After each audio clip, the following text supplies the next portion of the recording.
नांदेड वाघाळा शहर महानगरपालिका नांदेड मालमत्ता कराच्या थकबाकीवरील शास्तीमध्ये मिळवा 50% सूट। त्वरा करा, योजना दिनांक 31 डिसेंबर 2023 पर्यंतच लागू। मालमत्ता कर भरा आणि शहर विकासाला सहकार्य करा। नांदेडमधील पहिली वैली 3T डायग्नोस्टिक MRI मशीन जी देते हाय रिझोल्यूशन इमेजेस, तेही सामान्य MRI पेक्षा स्वस्त दरात। आजच संपर्क साधा। Durga Marathwada 3T diagnostic centre, Rizwani building, Toshniwal hospital समोर, डॉक्टर्स लेन नांदेड। संपर्क मोबाईल 9130096001। 10 जनवरी 2024 से दक्षिण भारत की विख्यात मालेगांव यात्रा को प्रारंभ होने जा रहा है। इस यात्रा की जिला परिषद और जिला प्रशासन ने अभी से तैयारियां प्रारंभ कर दी है।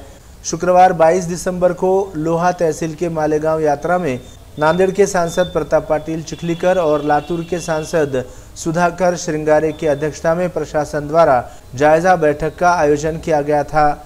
जिलाधिकारी अभिजीत राउत, मुख्य कार्यकारी अधिकारी मीनल करनवाल, पुलिस अधीक्षक श्री कृष्ण कोकाटे सहित प्रशासन के विभिन्न विभागों के अधिकारी तथा मालेगांव के ग्रामस्थ बड़ी संख्या में इस जायजा बैठक में उपस्थित हुए थे।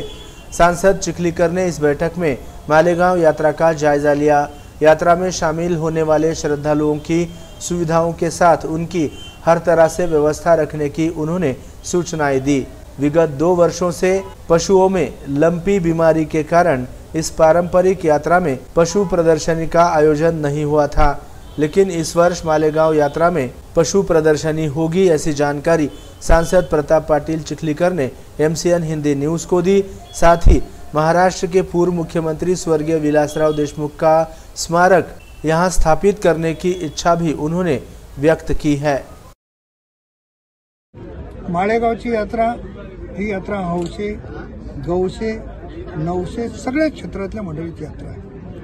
आपण जर बघितलं, सरपंचाने प्रस्तावित करताना एक सांगितलं की या ठिकाणी अनेक पक्षी येतात, अनेक पशु येतात, सगळ्या पक्षीवाल्यांचा, पशुपालकांचा सन्मान झाला पाहिजे, ही गोष्ट खरी आहे।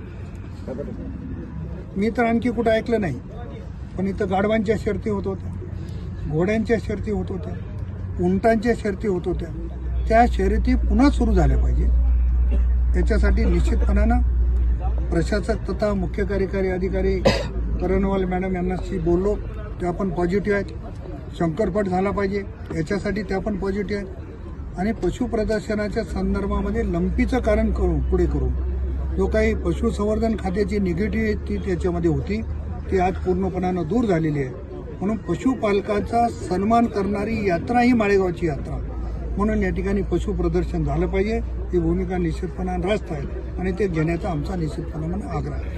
1992 पासून या यात्रेत येण्याचं, या यात्रेचं नेतृत्व करण्याची संधी माझ्यासारख्या कार्यकर्त्याला खंडोबाच्या आशीर्वादाने मिळालेली आहे, म्हणून मी स्वतःला भाग्यवान समजतो। या यात्रेचा परिसराचा विकास कसा झाला पाहिजे यासाठी माझा सातत्याने प्रयत्न असतो। मी जेव्हा पहिल्यांदा अपक्ष आमदार म्हणून या मतदारसंघातून निवडून आलो, तेव्हा राज्याचे तत्कालीन मुख्यमंत्री कैलासवासी विलासरावजी देशमुख साहेब यांनी 5.5 कोटी रुपयाचा निधी त्यावेळी दिला। आजची त्याची किंमत करणं खूप कठीण होईल। त्यानंतरच्या काळामध्ये आदरणीय देवेंद्र फडणवीस साहेबांनी जवळपास 8 कोटी रुपये दिले। हे 2 मुख्यमंत्री वगळले तर या माळेगावला कुठल्याही मुख्यमंत्र्यांनी दमडी दिलेली नाही। अनेकांनी घोषणा केल्या, अनेक मंडळी आली, माळेगावला यायला तर कोणाचं बंधन नाही, परमेश्वर सगळ्याचा आहे, दर्शनाला सगळेच येऊ शकतात, परंतु इतर उपाय कोणी दिले नाही। म्हणून विलासराव देशमुख साहेबांच्या संदर्भानं या यात्रेची एक भावनिक नातं आहे। विलासराव देशमुख साहेबांचे वडील आदरणीय दादासाहेब इथं 8 दिवस राहायचे। विलासराव देशमुख साहेब हयात आजपर्यंत एखादी यात्रा चुकीने राहिली असेल, कोणी निमंत्रण दिलं तरी, कोणी निमंत्रण दिलं नाही तरी ही यात्रेला आवर्जून यायचे, दर्शन घ्यायचे आणि आपल्या सर्व सहकार्यांना संबोधित करून ती जायची। म्हणून या ठिकाणी आज माळेगावच्या लोकांनी मागणी केली की विलासराव देशमुख साहेबांचं या ठिकाणी स्मारक झालं पाहिजे। मी खासदार म्हणून, बैठकीचे अध्यक्ष आणि या भागाचे खासदार म्हणून श्रृंगारे साहेब, आम्हाला दोघांनाही हा मुद्दा अतिशय आवडला आणि आम्ही दोघांनीही सांगितलं यासाठी लागलेला निधी आम्ही उपलब्ध करून देऊ आणि विलासराव देशमुख साहेबांचं उचित स्मारक हे माळेगावला झालं.